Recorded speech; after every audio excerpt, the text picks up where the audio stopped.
Welcome to Sweet Life Beat Life. We hope this video helps. Start by gathering 6 cups mixed vegetables: carrot, onion, celery, tomato, potato peels, and 1-inch ginger, and 8 cups cold water. Roughly chop everything. No need to peel carrots or onions, but scrub. Heat 2 tablespoons oil in a wide pot. Add 1 teaspoon cumin seeds and 1 teaspoon mustard seeds until they pop, then toss in vegetable scraps. Add 1 teaspoon turmeric and 1 teaspoon salt. Stir briefly to bloom spices before adding the full 8 cups cold water and scraping. Bring the pot to a vigorous boil over high heat, then immediately reduce to a gentle simmer. Aim for 45 to 60 minutes to extract maximum flavor and body. Skim any foam or scum during the first 10 minutes for clarity.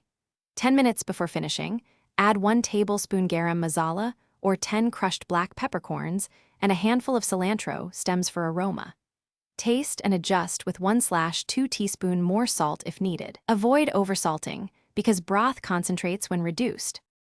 When the broth reaches a deep golden color and rich aroma, remove from heat and strain through a fine sieve or cheesecloth into a clean heat-proof container while still hot. Press solids lightly to extract liquid, but avoid bitter overpressing. Cool quickly by placing the container in an ice bath, then refrigerate up to 4 days or freeze in 1-cup portions for convenient use. Use this Indian-style vegetable broth as the base for dal, soups, khichdi, or to braise vegetables and simmer legumes for added depth. Thanks for watching. Consider subscribing if we helped you.